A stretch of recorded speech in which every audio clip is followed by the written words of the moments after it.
Muy buenas tardes. La Universidad para la Paz le da la más cordial bienvenida a la inauguración oficial del año académico 2023-2024.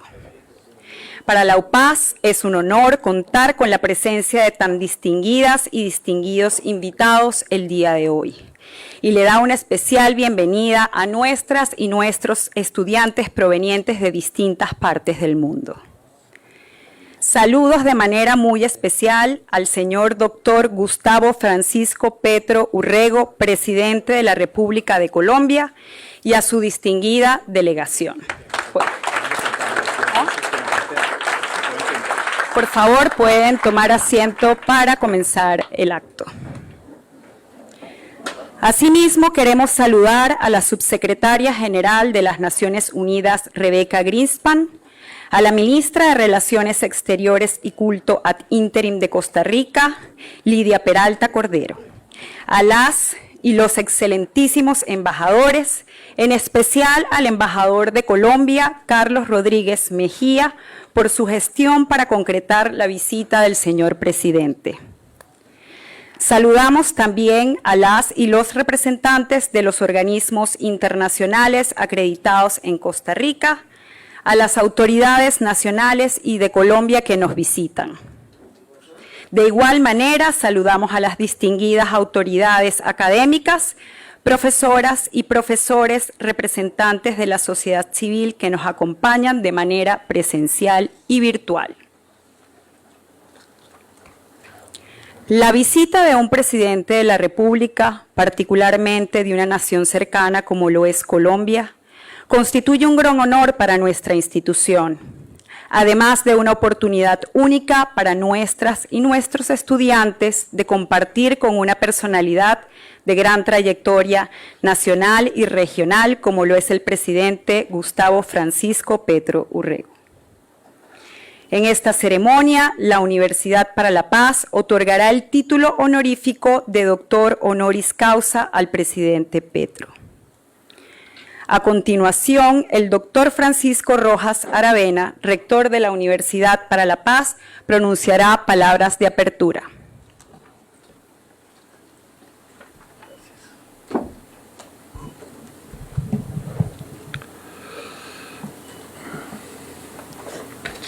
Señor presidente,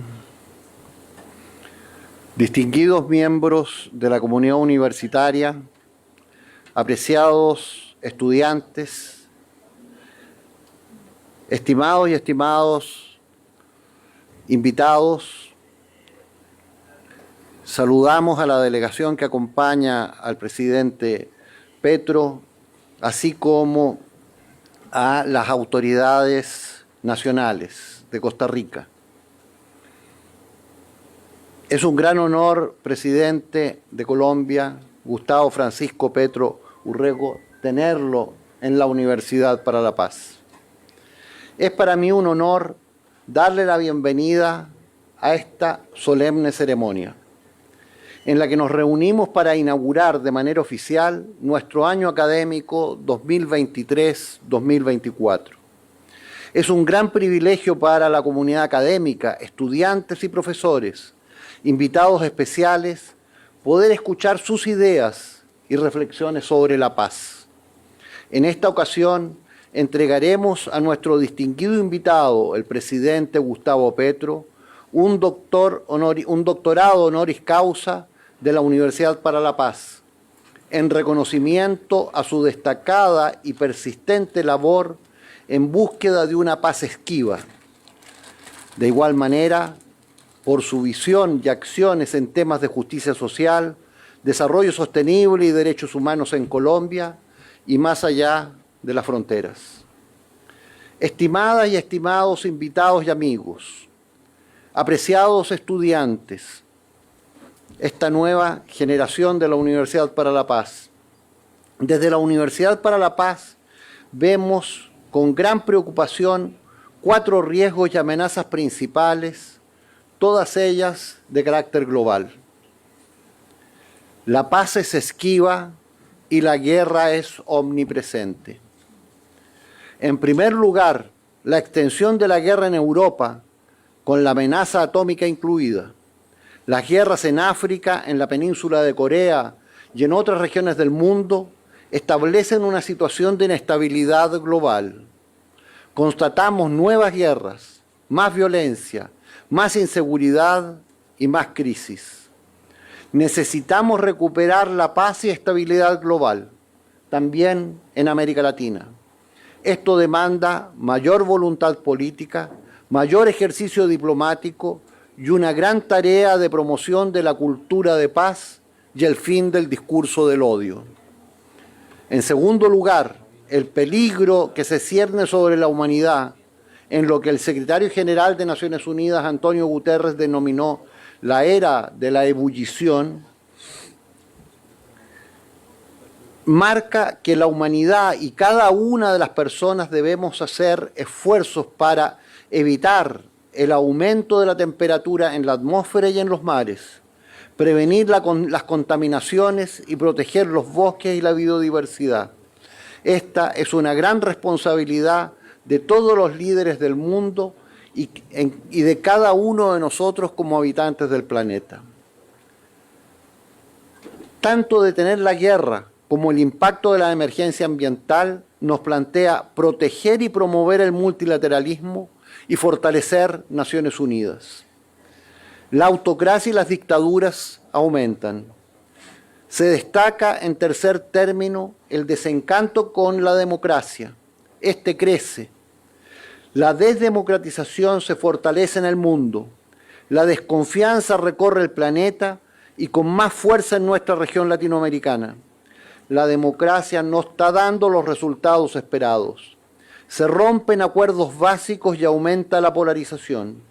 Es fundamental recomponer el tejido social, la cooperación, la solidaridad y mejorar las condiciones de vida del mayor número. Los estados débiles y los gobiernos frágiles abren las puertas a una cuarta gran amenaza. La principal amenaza de las democracias es el crimen organizado. Este trae violencia y muerte e impunidad. Hackea a las débiles democracias. La corrupción y la violencia son los principales instrumentos. Se requieren políticas de Estado y recuperar el control nacional territorial y el monopolio de la fuerza para controlar y limitar el accionar del crimen organizado transnacional. Ello presupone paz. Recuperar la estabilidad y la paz y la gobernabilidad democrática es fundamental. Todas estas amenazas y riesgos demandan cooperación. Sin ella, sin cooperación, no hay soluciones. La cooperación crea confianza. Sin confianza no hay estabilidad y crece la polarización. La confianza y la cooperación crean y construyen institucionalidad, estabilidad, armonía y paz. En estas tareas la Universidad para la Paz y el gobierno del presidente Gustavo Petro coinciden plenamente. El doctorado honoris causa se concede en reconocimiento a las experiencias vitales de una persona y de sus contribuciones en un campo específico. Es una distinción especial por las contribuciones de dicha persona, así como un reconocimiento personal. El grado de doctor honoris causa de la Universidad para la Paz reconoce a las personas por su labor humanitaria en el campo de la paz y la resolución de conflictos, en favor de la paz, la armonía, la protección de los derechos humanos. Desde su creación, la Universidad para la Paz ha concedido este título a una docena de distinguidas personalidades, entre ellas 5 expresidentes, incluyendo al fundador de la Universidad para la Paz, el presidente Rodrigo Carazo Odio, al Premio Nobel de la Paz, Óscar Arias Sánchez, a la primera presidenta de Costa Rica, Laura Chinchilla, al ex juez y presidente de la Corte Internacional de Justicia, Thomas Burgenthal, y altas figuras políticas internacionales, incluido el primer ministro de Nepal, Oli, y el vicepresidente de la India, Naidu. Todas y todos representantes de una amplia diversidad política, geográfica, profesional y religiosa. Con este reconocimiento, la Universidad para la Paz resalta la comunidad de valores de la persona que se honra con la de la misión de la universidad de nuestra institución.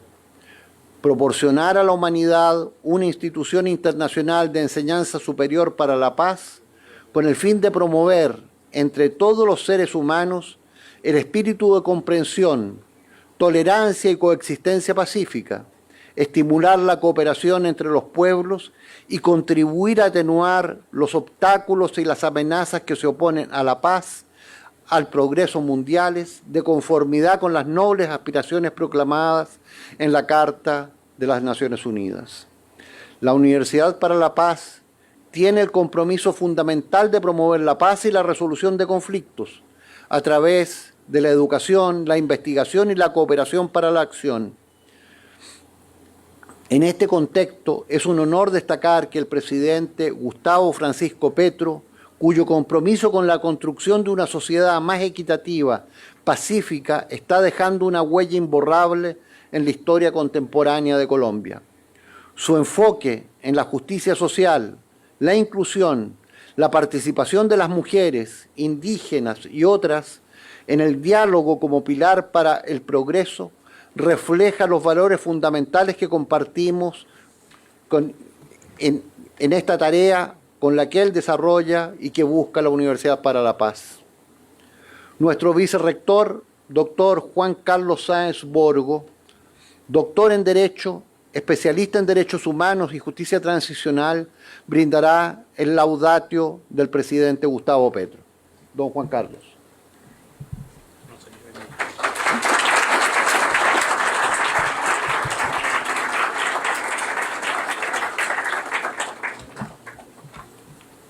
Señor presidente Gustavo Petro, rector Francisco Rojas, cuerpo diplomático acreditado, invitados especiales, colegas profesores y profesoras, miembros de la Cohorte 2023-2024.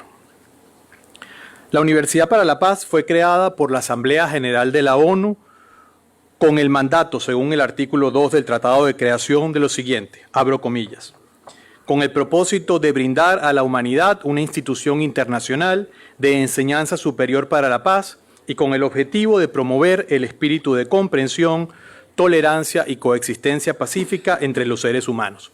Cierro comillas. Estamos aquí reunidos para ejecutar la decisión del Consejo Directivo de la Universidad para la Paz de conferir el doctorado honoris causa a Gustavo Petro, presidente de la República de Colombia, una persona que ha comprometido su actuación y su vida personal con la promoción de la justicia y la coexistencia pacífica entre todos los sectores de la sociedad de su país. Desde muy joven, su inquietud por la justicia y la paz social lo llevó a incursionar en la política, inicialmente en el movimiento político M19. Este movimiento usó como bandera la denuncia del fraude cometido contra el candidato Gustavo Rojas Pinillas en las elecciones presidenciales de 1970 y que caracterizó su actuación a través de acciones de gran impacto, donde el uso de la violencia era una forma de promover el cambio y no un fin en sí mismo. Fue el M19 el grupo que secuestró la espada de Simón Bolívar de la casa donde vivió el Libertador en Bogotá, así como la toma de iglesias para orar por sus caídos o repartir leche robada a los productores. También, como en todo conflicto, hubo excesos de triste recuerdo. Sin embargo, la justificación de la lucha armada es siempre una decisión compleja y difícil. La teología y las filosofías cristianas están sustentadas en gran medida en la idea de la rebelión justa, como lo manifestó en el siglo XIII Santo Tomás de Aquino o el propio humanismo francés de la Revolución Francesa en 1783. En el caso colombiano, la lucha armada es un tema especialmente complejo.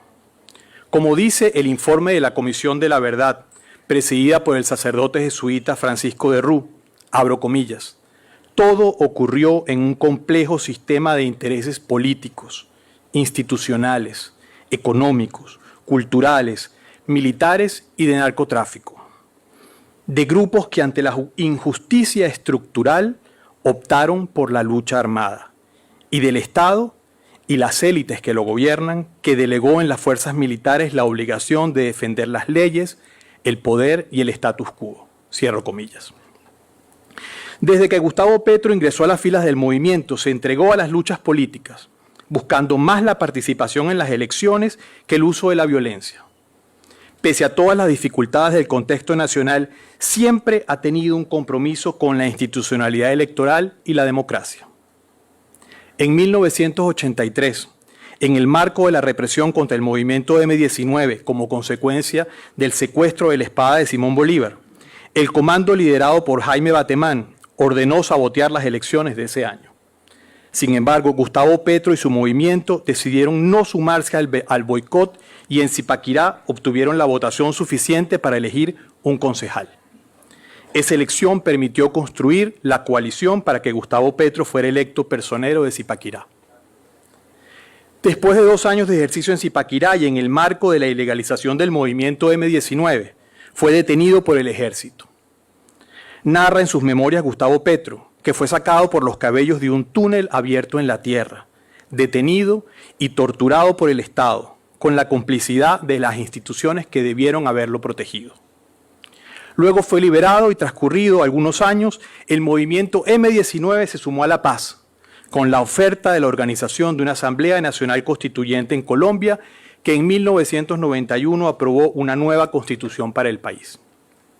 Sin embargo, el camino a esta forma de construir la paz estuvo empañada en la sangre de los 3 candidatos principales a la elección: Luis Carlos Galán por el Partido Liberal, Jaime Pardo Leal y Bernardo Jaramillo de la Unión Patriótica y el candidato del propio M-19, Carlos Pizarro León Gómez. En esas elecciones de 1991, Gustavo Petro fue electo representante a la Cámara del Congreso de Colombia y reelecto en la misma corporación en 1998 con el partido político Vía Alternativa, luego del regreso de Bélgica, donde se había trasladado por amenazas a su vida. En el año 2006 se une al Polo Patriótico, donde fue el tercer candidato más votado para el Senado de la República. Posteriormente se incorporó a una plataforma política que le permitió ser alcalde de Bogotá entre el año 2012 y 2015. Al dejar la alcaldía, se unió a la defensa y promoción de los acuerdos de paz firmados con las FARC en La Habana, que luego no fueron aprobados por un estrecho margen en referéndum nacional. Quisiera compartir ahora una anécdota. Mientras ejercía la alcaldía de Bogotá, cuenta Gustavo Petro en sus memorias, que en alguna visita a una universidad, un celador se le acercó y le pidió 1 minuto y le dijo lo siguiente, abro comillas: yo fui el soldado que lo capturó en Bolívar 83, en Zipaquirá. Le quiero contar lo siguiente. La orden que yo tenía era tirarle una granada, y yo lo cogí por el pelo para salvarlo. Ese día me echaron del ejército. Explica luego Gustavo Petro, y abro comillas, casi me pongo a llorar en ese momento.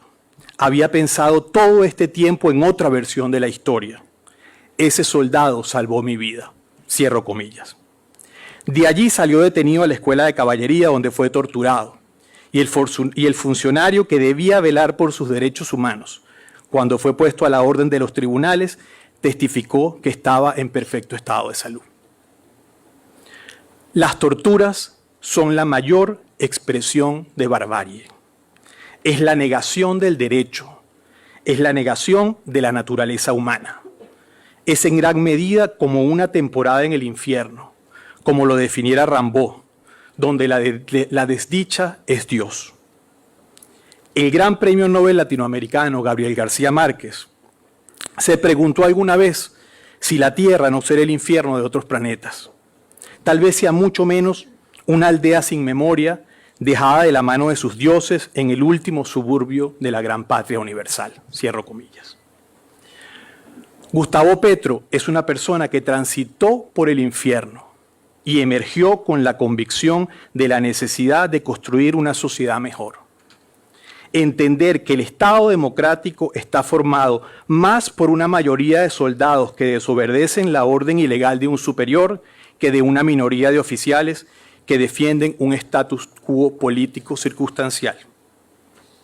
En las elecciones del año 2018, más de 11 millones de colombianos y colombianas, un 50.47% del universo electoral entregó su confianza en una visión alternativa de la acción política en Colombia.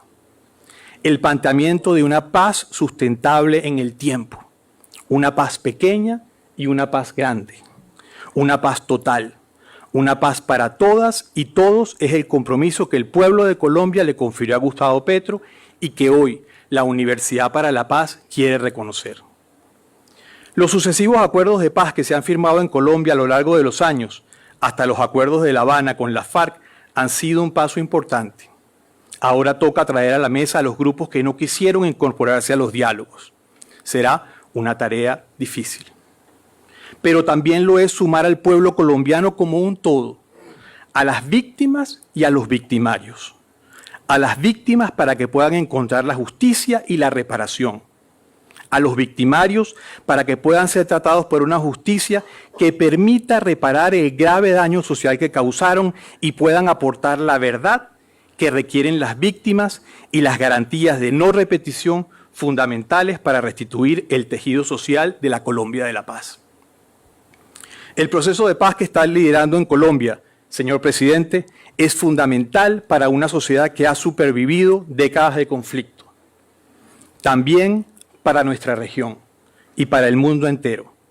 No en balde, el Consejo de Seguridad de las Naciones Unidas recibe un reporte semestral de los progresos, no solo en cese al fuego o la dejación de armas, también de las garantías para los excombatientes y del funcionamiento de un sistema de justicia transicional que pueda cerrar tantas heridas.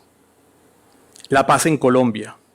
La paz total en Colombia será una paz que tendrá un impacto regional para las nuevas generaciones de latinoamericanos que anhelan vivir en paz y hermanados como un solo pueblo.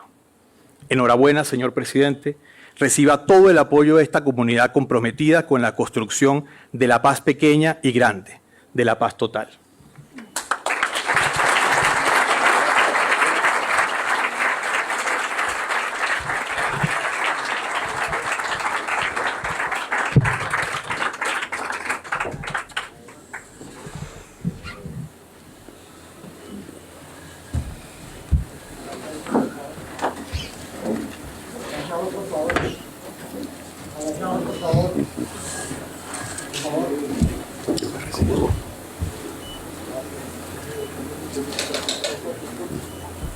Juan Carlos.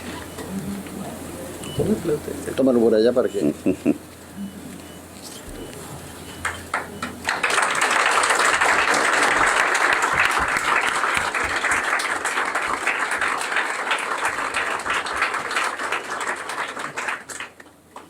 Gracias.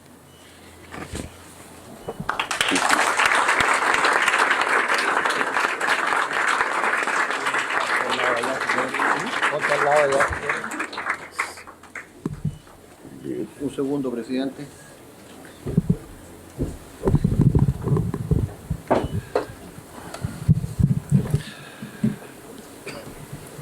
En reconocimiento a sus contribuciones a la paz, la democracia y la justicia social en Colombia, al otorgarle este título de doctor honoris causa, no solo reconocemos los logros del presidente Gustavo Francisco Petro Urrego y su visión para Colombia, a la vez también reafirmamos nuestro compromiso como institución educativa en la promoción de la paz y el desarrollo sostenible.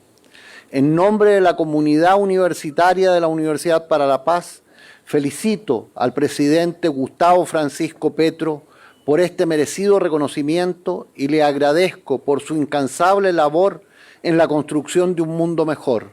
Que su ejemplo nos inspire a todos y a todas para trabajar juntos por un futuro en el que la paz y la justicia prevalezcan. Felicitaciones, señor presidente.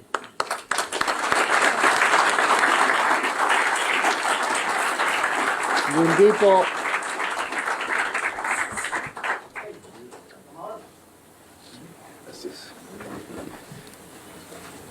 Presidente, aquí está el saludo. De pronto al final hacer referencia que se inaugura el año académico. Bien, bueno, gracias. Señor rector de la Universidad para la Paz, Francisco Rojas Aravena y su esposa María, vicerrector de la Universidad para la Paz, Juan Carlos Sainz, subsecretaria general de las Naciones Unidas, Rebeca Greenspan, viceministra de Relaciones Exteriores y Culto de Costa Rica, Lidia Peralta Cordero, directora administrativa académica de la Universidad para la Paz, Ángela Willis, directora general de la Facultad Latinoamericana de Ciencias Sociales, Flaxo, Josette Altamán Borbón, jefes de departamento, profesores y estudiantes de los diferentes programas académicos de la Universidad para la Paz, cuerpo diplomático y representantes de las diferentes organizaciones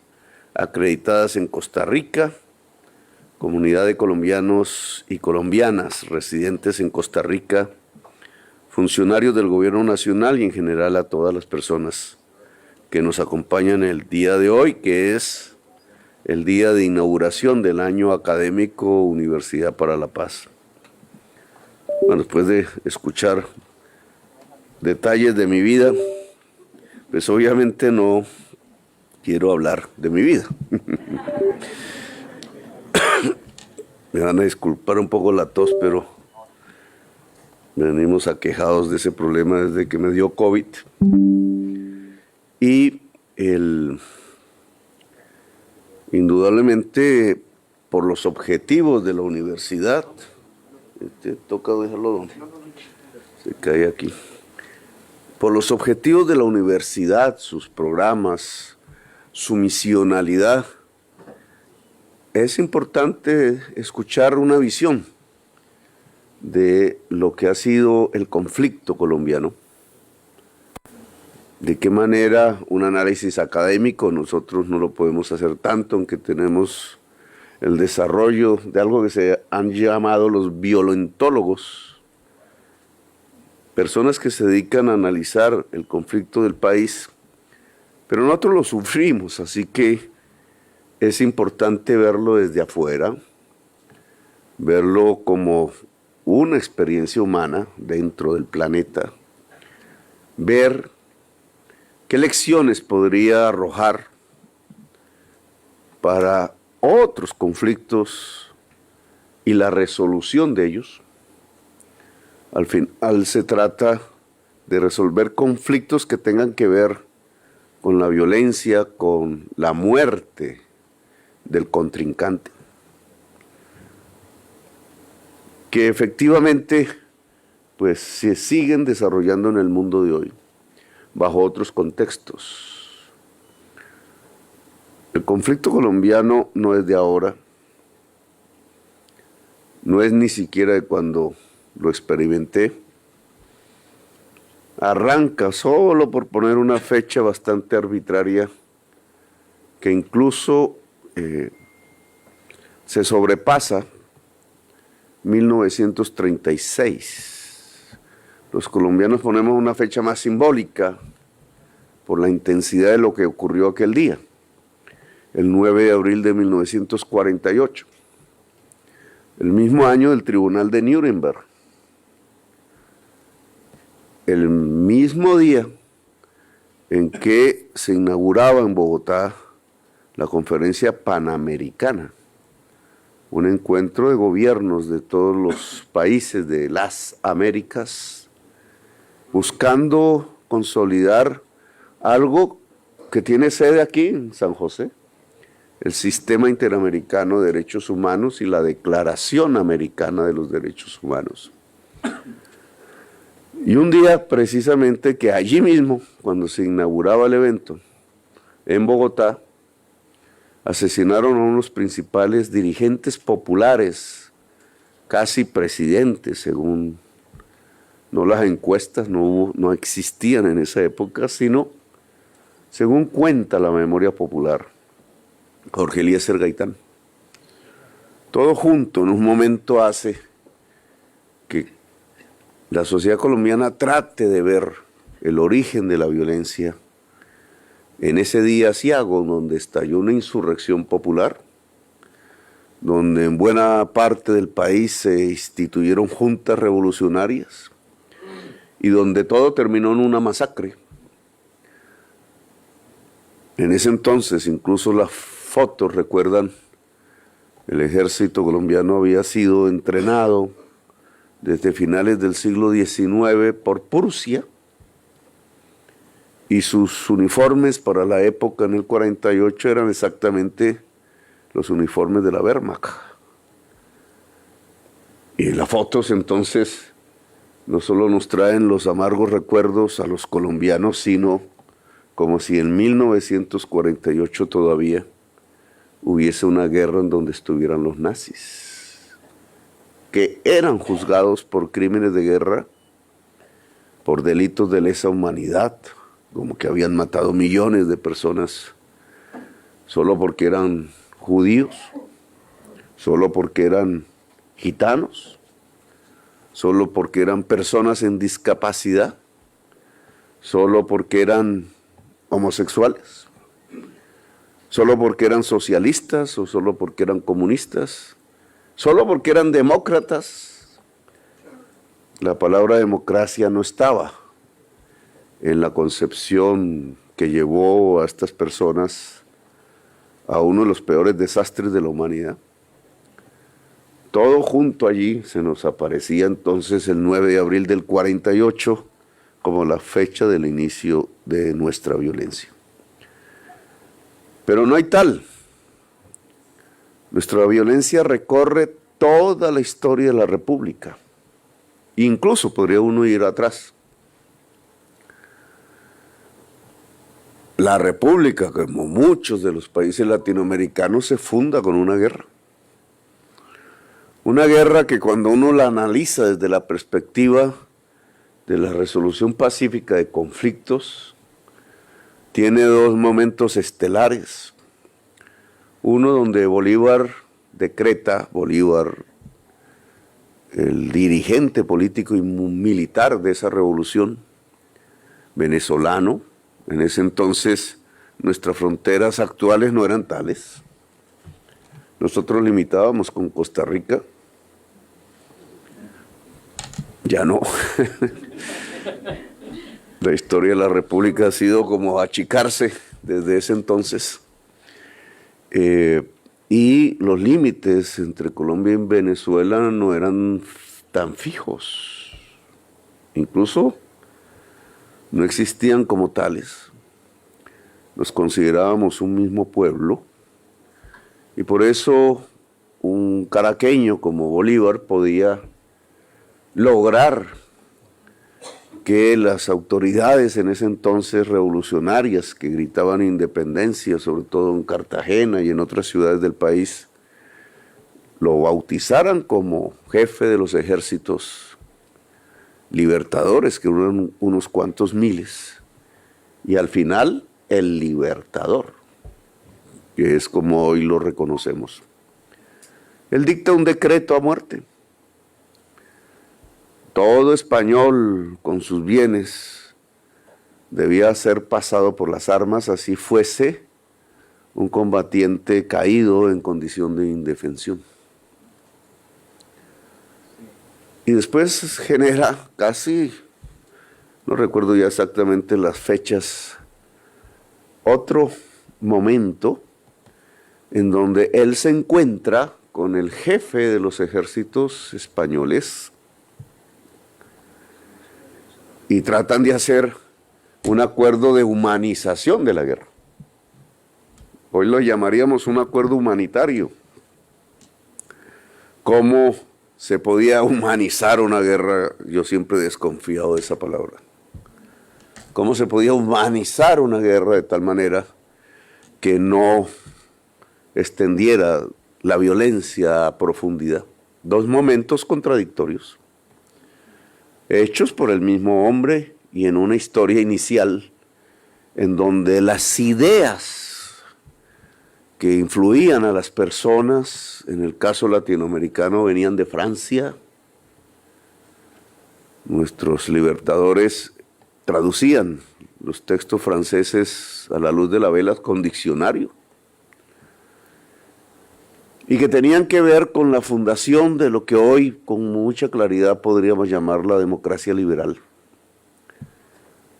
Somos hijos de esa lucha, somos hijos de la Revolución Francesa en cierta forma, pero calculando a través de nuestra historia la realidad misma de nuestras sociedades. El ejército libertador era de indígenas, de negros. La gran diferencia entre Bolívar y Santander y la élite criolla neogranadina es que ésta se creía élite, hija de españoles, blanca. Solo querían reemplazar los padres por los que habían nacido en estas tierras sin reemplazar las estructuras económicas. Y la discusión que plantea Bolívar es que así no es posible ganarle a los españoles. No se puede configurar un ejército solo guerrillas al estilo español. Nosotros aprendemos a hacer guerrillas y ser guerrilleros no por el Che Guevara. Antes había un aprendizaje. De hecho, en Colombia habían guerrillas antes de la Revolución Cubana, sino porque eso viene de España. Porque los españoles lo habían hecho contra la invasión francesa, con relativo éxito, porque en ciertas luchas indígenas contra la conquista española en Colombia, ciertos pueblos se habían defendido en la resistencia a través de ese tipo de prácticas, porque eso entonces venía dentro de nuestra historia y de nuestra cultura. En Colombia se dice que hacer guerrillas es muy fácil, que es como dejar crecer el pasto. Y de hecho toda nuestra historia ha sido así. La discusión de Bolívar no era más sino decirle a la élite criolla neogranadina que para destruir el ejército español se necesitaba un ejército, y que un ejército solo se podía configurar a partir que la base popular misma defendiera la idea de la independencia nacional, de la soberanía. Y esa era una idea indudablemente insurgente, porque Colombia era esclavista. Colombia, incluso sus héroes, sus libertadores, mire qué paradoja, hasta el libertador Bolívar eran dueños de esclavos. ¿Cómo calcar las tesis de la Revolución Francesa? La Carta de Rousseau, el contrato social, Montesquieu, el liberal. ¿Cómo calcar esas tesis que venían de Estados Unidos también, de Washington, y lo que allá llaman los padres fundadores de la vieja Inglaterra, donde en realidad se empezó a cocinar estas tesis? ¿Cómo calcarla en una sociedad esclavista, donde nadie quería liberar los esclavos que no fueran los esclavos mismos? Y esa es nuestra primera gran contradicción, nuestra paradoja, una cáscara democrática, discursiva, instituciones que nacen de esa carta, parlamentos, partidos políticos, derecho al voto restringido. No pueden votar las mujeres, no pueden votar los iletrados, que eran la inmensa mayoría del pueblo. Una democracia chiquita, solo para una élite de hombres dueños de esclavos. Patriarcas esclavistas. No nos ocurría solo a nosotros, le ocurría a los mismos padres fundadores de los Estados Unidos, a Washington. Le ocurría a los franceses, que allá liberaban tierras y le cortaban la cabeza a los reyes y a las reinas, pero en las islas, en América, usaban esclavos, llevaban esclavos. Uno de los peores hechos de la humanidad en su historia, sacar pueblos forzadamente del África y a través del mar traerlos a estas tierras que desconocían y condenarlos a ellos a ser esclavos de por vida y a sus hijos y a sus nietos por perpetuidad. Una tesis nada democrática. Así nos fundamos. En Colombia fue así.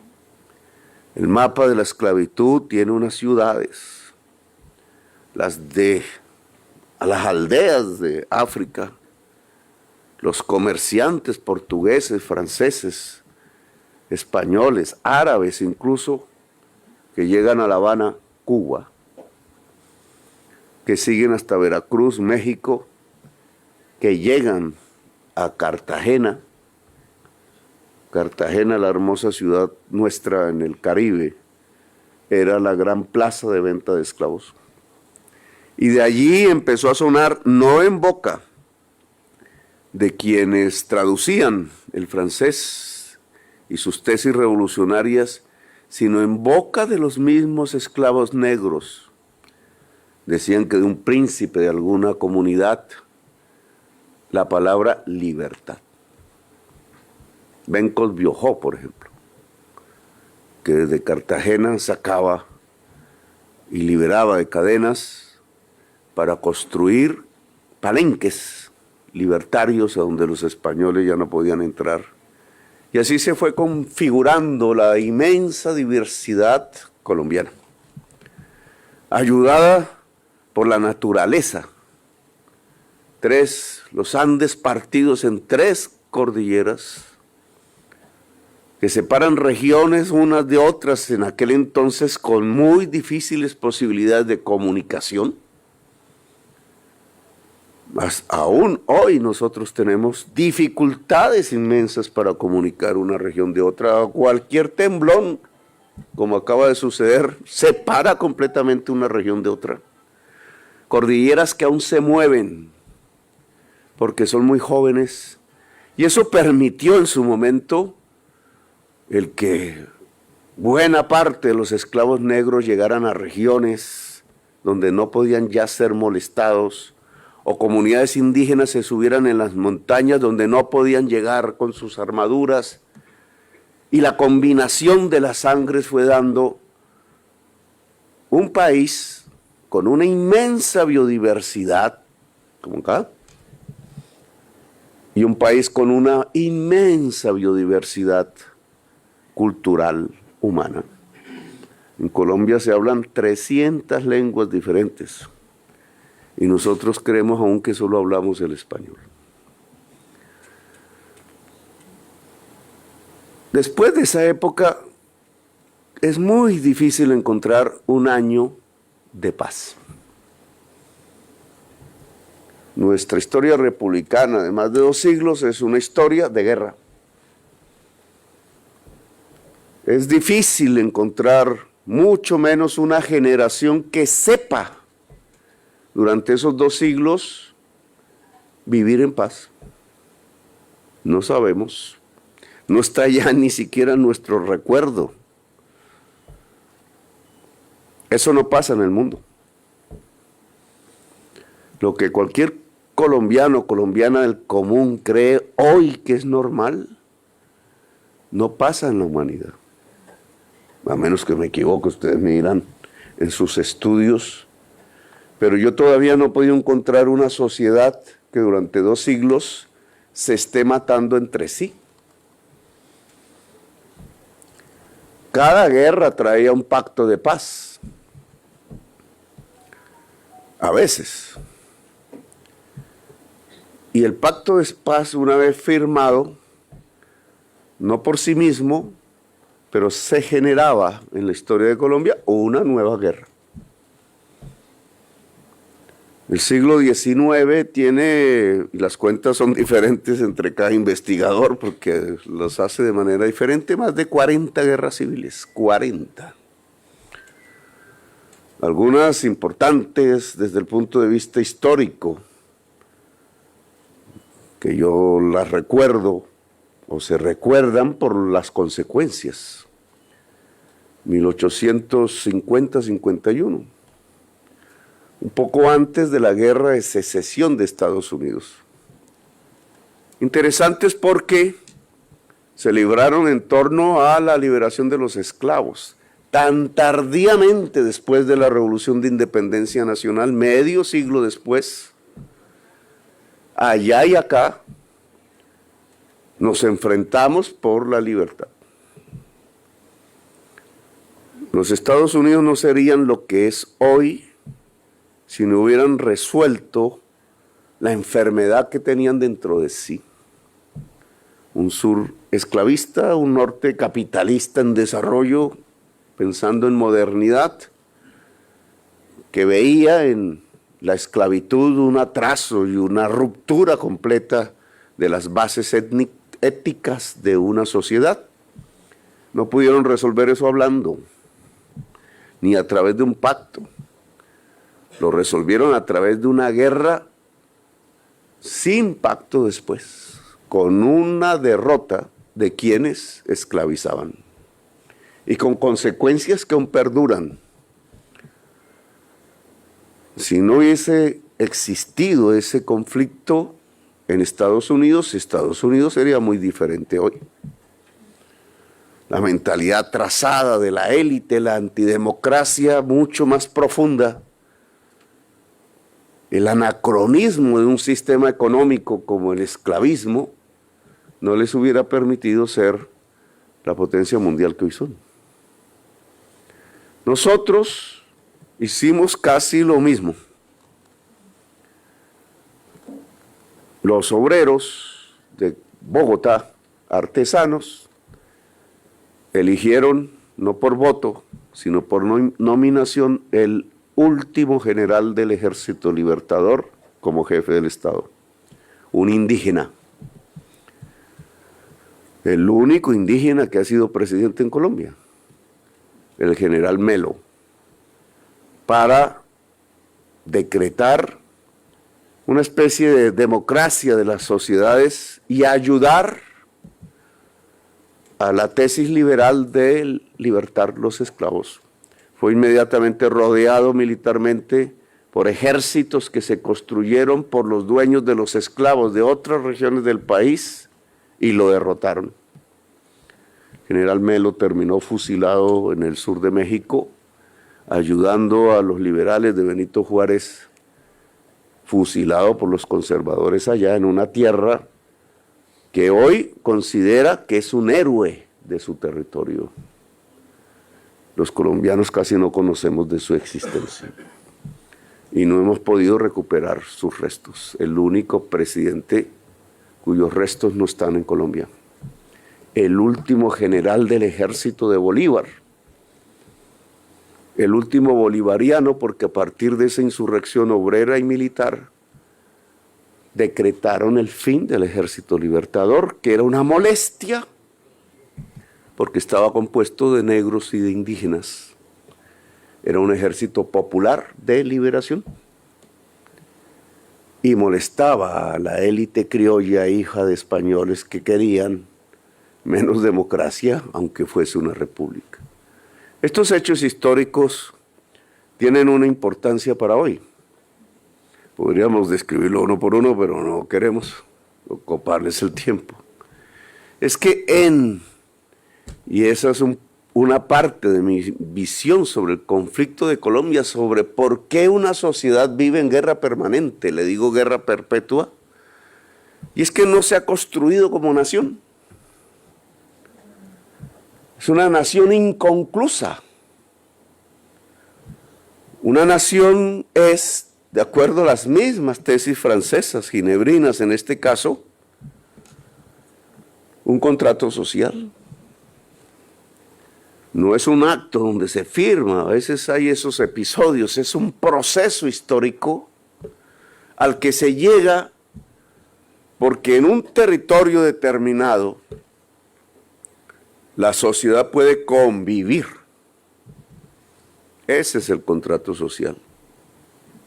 Y esa convivencia así tenga tesis política, formalidades, si es una monarquía constitucional, si es un régimen parlamentario, si es un régimen presidencial, etcétera, tiene una base económica que es fundamental. Si la sociedad que allí vive puede vivir dignamente, si la riqueza que allí se genera, generalmente a partir del trabajo, puede ser distribuida de tal manera que cualquier miembro de la sociedad pueda vivir allí. Colombia es un país riquísimo en belleza, en recursos naturales, en aquel entonces se necesitaban. Es un pueblo trabajador, de labradores era. Su mayoría de población campesina cultivaba las tierras, pero nunca se había podido lograr que la mayoría de la población pudiera vivir de la riqueza que producía la misma Colombia. El primer ejemplo es la esclavitud, pero estaríamos llenos de esa exclusión social, incluso si la describiéramos históricamente, pero que hoy se sintetiza en estadísticas que se pueden obtener. Colombia es uno de los países más desiguales de la tierra. Si yo comparo Costa Rica y las mismas estadísticas, siendo la misma geografía prácticamente, casi teniendo los mismos orígenes hasta el tono de los dialectos, la misma biodiversidad natural, países de la belleza. En Costa Rica no hay ejército. No sé cómo será la historia de la violencia en Costa Rica, pero hoy no hay ningún conflicto armado. Costa Rica no se caracteriza por ser una sociedad que se mate entre sí. ¿Cuál es la diferencia? Y yo encuentro una. No tiene que ver con la genética.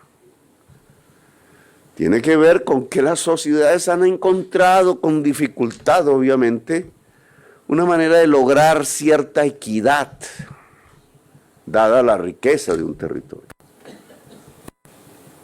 Costa Rica lo ha hecho mejor que Colombia, en esos términos. Nosotros hemos fracasado. Que Costa Rica sea equitativa, pues tampoco es cierto. Latinoamérica es la región más desigual del mundo. Pero nosotros estamos en la punta de la desigualdad. Esta tesis me la critican. Es la desigualdad social la que causa nuestra violencia y nuestros actuales problemas contemporáneos, los más graves. La critican desde sectores de la sociedad, políticos, representantes de ellos, que no creen en esa tesis porque llevaría automáticamente a solucionar los problemas de la desigualdad, a construir una sociedad más equitativa. Nosotros le decimos desde lenguajes políticos la justicia social. Es ese el punto.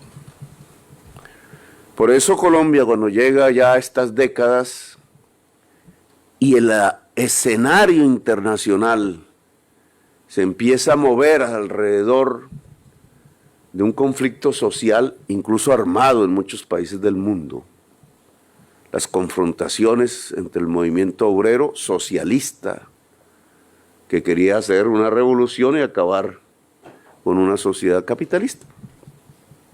Siglo XIX al final, es XX. Colombia vive las influencias de ese mundo y lo reproduce dentro de su conflicto armado, eterno y perpetuo.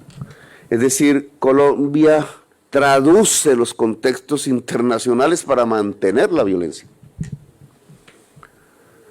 Nos parecemos a España. España entra en guerra. Por ahí hay una película de Netflix que me ha encantado por la historia que desarrolla, que es Los pacientes del doctor García. Que uno mira, digamos, el paralelismo. Claro, es el último intento dentro de nuestros pueblos de acabar con la corona española. Nosotros tuvimos éxito, ellos no. Lo manejaron de otra manera. Pero esa guerra se reproduce en Colombia. amigos de republicanos, amigos de los monárquicos, se reproduce a partir, y tiene que ver con el fascismo europeo, de un traslado del discurso fascista a la mentalidad gobernante en Colombia.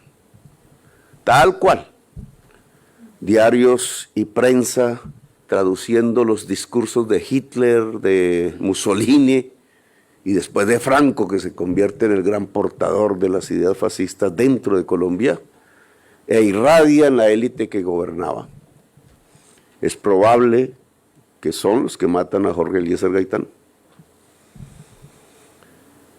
Es probable, después de la destrucción de la insurrección popular, que son los que desencadenan, incluso desde el púlpito, usando la radio, los medios de comunicación, un discurso de odio que va proclamando: no habían muchos bolcheviques, no habían muchos judíos, que entonces el enemigo de la humanidad es el liberalismo. Y la mayoría del pueblo colombiano era liberal. Jorge Eliezer Gaitán hubiera podido ser el presidente. La división del Partido Liberal entre dos facciones de vanguardia abre el camino de que el Partido Conservador, que está adquiriendo el discurso fascista, gobierna Colombia y decretan a sangre y fuego el exterminio del pueblo liberal. 300.000 muertos, masacres, lo que nosotros llamamos hoy paramilitares, allá llamaban chulavitas, recorriendo poblaciones, quemándola y matando todo aquel que en las listas se les pareciera que era un liberal, ordenado por el gobierno. Lo mismo que en España, solo que la palabra liberal en España la proclamaban republicanos. Lo mismo.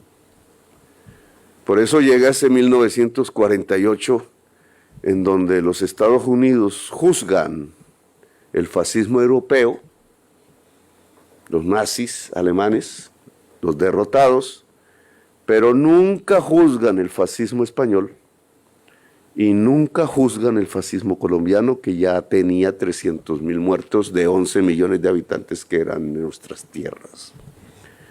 Ni España ni Colombia hacen la catarsis del pensamiento fascista. Y sobrevive a través de los estratos de la historia. Nos parecemos en eso. Pero Colombia mantiene entonces esa disposición a que sectores del Estado maten a su propio pueblo. No hubo nunca un juzgamiento. Nunca nadie pagó por eso. Y eso desarrolló entonces la guerra a los campos, el conflicto actual. De ahí ya no salimos nosotros, los españoles sí. Supieron hacerlo, supieron entenderse. Es una parte de la historia que hay que recordar. Como un ejemplo, su pacto, como hicieron los franceses, como hicieron los europeos después de la catástrofe nazi. Pero Colombia no pudo hacerlo. Ni juzgó, ni hizo reflexión autocrítica de lo que significaba el fascismo, palabra que no conoce el pueblo colombiano, porque la misma educación oculta el que fuimos gobernados por fascistas. Los fascistas siguieron gobernando, sus hijos, sus ideas, entre comillas, porque es más bien el crimen desde el poder, la concentración de la riqueza que eso trajo, la muerte sobre todo del campesinado, quitándoles las tierras, el estado de desigualdad y la mentira de una palabra que se llama democracia. Un cascarón sin contenido. La guerra arrancó y no termina hoy, solo que se transformó. De liberales y conservadores pasamos a gente de izquierda e insurrecta luchando contra el Estado. La Guerra Fría ayudaba. La FARC aparecieron antes de Fidel Castro. Eran liberales que se volvieron comunistas. Y se fue llenando Colombia de la idea de hacer una insurrección armada, insurgente, yo participé del esfuerzo. Y de pronto fue apareciendo la tesis de que por qué tenemos que matarnos todo el tiempo. Antes que cayera el muro de Berlín, cosas de esas, en Colombia se pensó, se propuso y se intentó hacer un nuevo acuerdo de paz. Intentar construir una nación, se le llamó diálogo nacional al esfuerzo. Se fracasó una vez, se intentó otra vez. La mayor parte del movimiento guerrillero dejó sus armas a través de un acuerdo que terminó en un proceso constituyente, generó la Constitución del 91 y se pensó en las palabras una nación. De acuerdo a nuestra historia, cómo esa diversidad podría ser la fundadora de una nación. Creímos que lo habíamos logrado. La esperanza, la posibilidad democrática, y otra vez fuimos derrotados. No porque cayera la Constitución o la hubieran derribado, sino porque simplemente no se aplicó. Porque se dejó como un discurso. La posibilidad del proyecto democrático quedó volando en algunas universidades de facultades de Derecho, en algunos espacios de modernidad, pero el mismo año en que se aprobó la Constitución, tuvimos el peor año de violencia.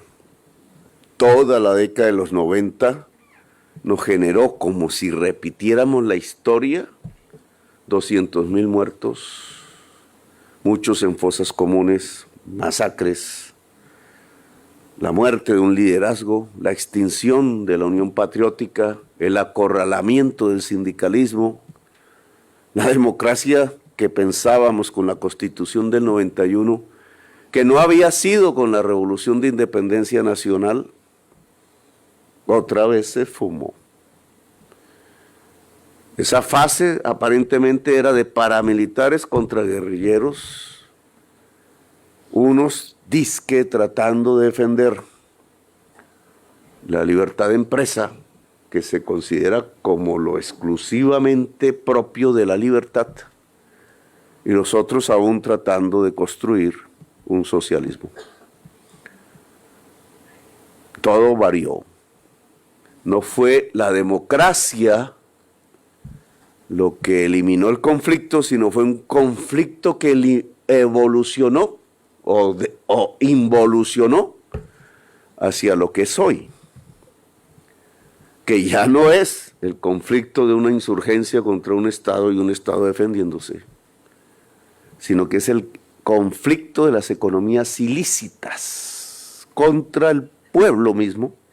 Ni siquiera golpea al Estado. La economía ilícita trata de cooptar el Estado para ponerlo en su función, soborna, tiene mucho dinero, controla territorio y tiene que ver con lo que la humanidad en sus instancias representativas como Naciones Unidas o las relaciones de poder, si se quiere ser más preciso, a nivel mundial considera que es un delito. La economía ilícita es, por tanto, lo que está por fuera de una norma tomada, mal o bien.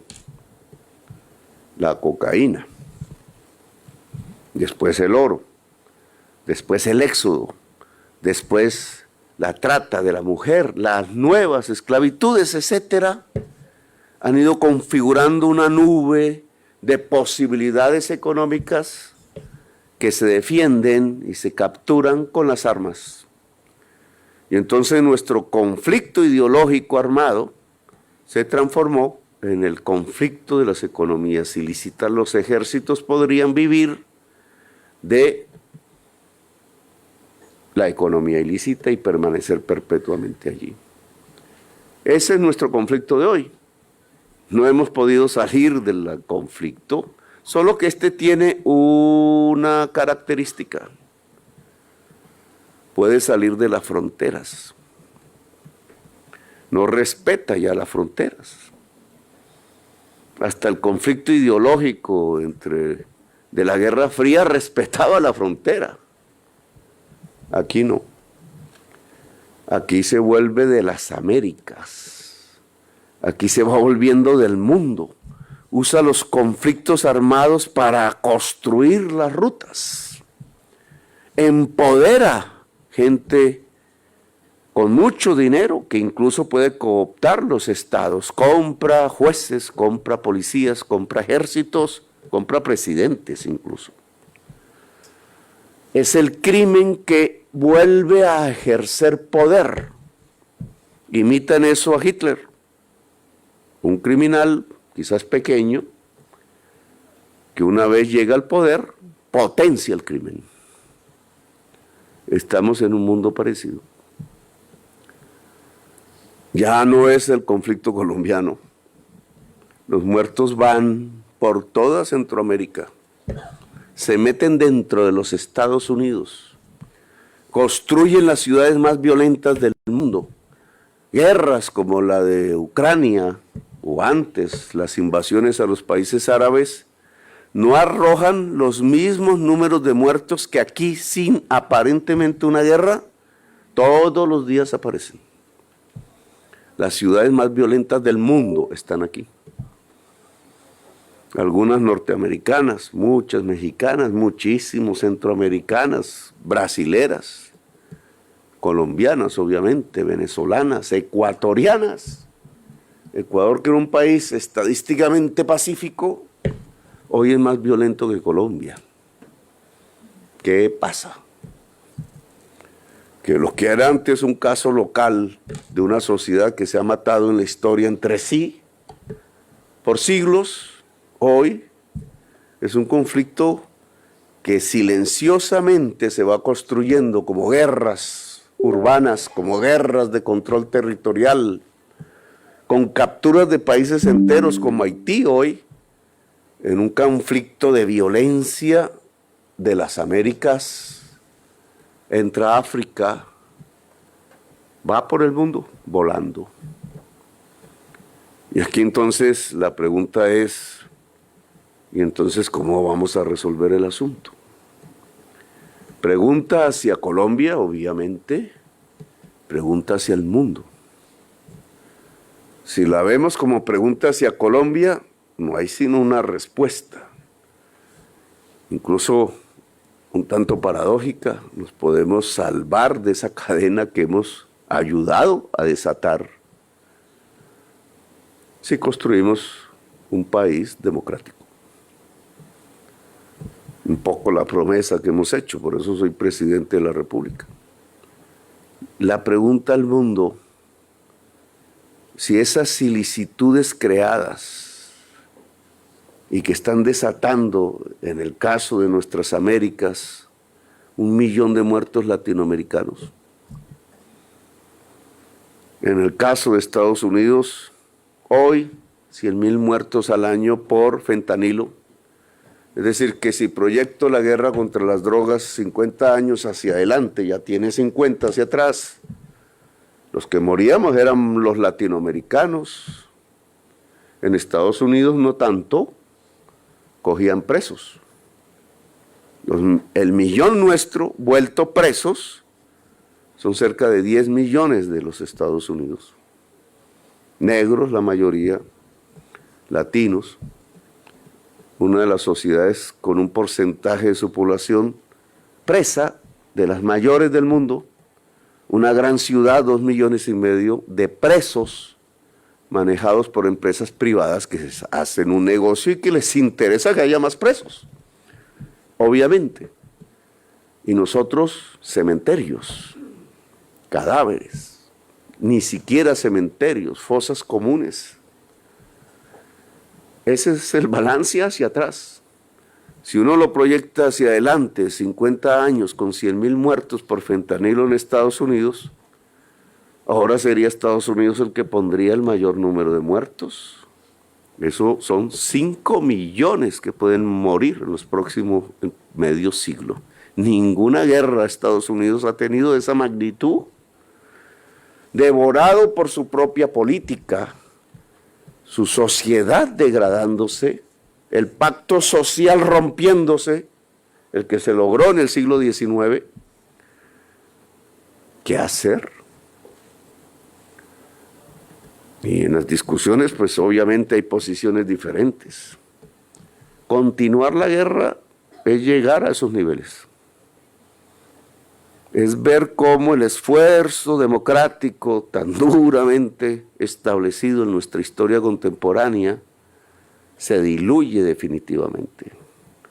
Hoy más de una fuerza política no quiere la democracia en América Latina.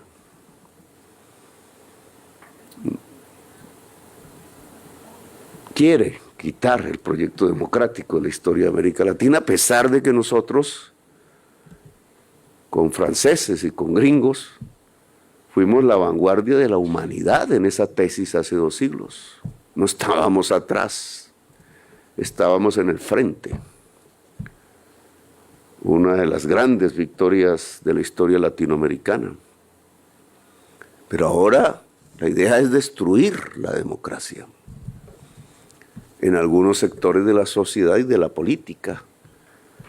Solo 2 hechos no lo podrían mostrar: la toma del Parlamento en Brasilia y la toma del Parlamento en Washington. Claro que hay un movimiento cada vez más fuerte para olvidarnos de la idea democrática. Recortada o no, una idea que ha movido esta humanidad. ¿Qué hacer entonces? Y a mí me parece que además de mi tarea tratar de resolver el conflicto armado colombiano, que se mueve ya es por la economía ilícita que depende del mundo, no de nosotros, es decir, no tenemos las palancas de control como la crisis climática que usted mencionó. ¿Podemos nosotros resolver la crisis climática? No.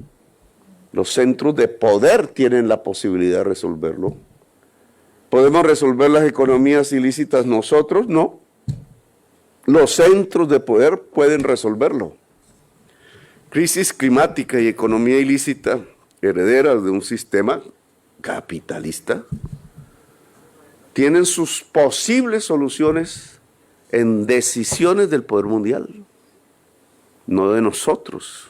Ahí nuestra impotencia, porque no podemos lograr soluciones por nosotros mismos. Esa discusión puede llevar a quitar la ilicitud. Quitar la ilicitud podría degradar más a la humanidad, o al contrario, evitar la disolución incluso de la existencia de la palabra democracia en nuestra memoria. ¿Podríamos pasar a ser sociedades pacíficas? ¿Podríamos pasar a ser democracias profundas y multicolores? ¿Podríamos extinguir la palabra conflicto armado del mundo con toda su complejidad? La humanidad, si no resuelve su propia división violenta, no podrá reconciliarse con la naturaleza. Lo estamos viendo con la guerra de Ucrania. Todos allá concentrados en Europa y en Estados Unidos, ¿en quién gana? Moviendo armas, impidiendo procesos, a ver si la OTAN se instala o no se instala, o si el imperio ruso se constituye o no. ¿Y la crisis climática qué? Avanza. La guerra y la división entre la humanidad nos está quitando el tiempo del cronómetro de la existencia y de la vida. Y si nosotros tenemos una misión, que es llevar este virus que llamamos vida, del cual somos la especie más desarrollada por ser inteligentes, a lo que nos rodea como planeta, pues solo lo podremos hacer si superamos nuestra propia división mortífera, nuestro reinado de la muerte. Una misión quizás, pero también puede ser un fracaso. Y el fracaso de esa misión, ni más ni menos, se llama la extinción de la especie humana en el planeta en este momento. Bueno, yo dejo ahí. Gracias por haberme escuchado. Muy amables.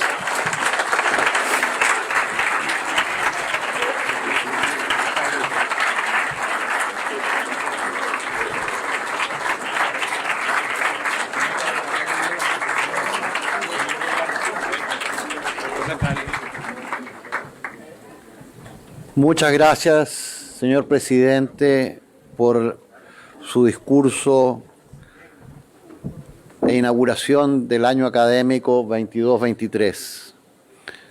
Como le dije, es un gran privilegio para la Universidad para la Paz el escuchar sus ideas sobre la paz y los peligros para la humanidad. Muchísimas gracias. Un fuerte aplauso al doctor Gustavo Petro.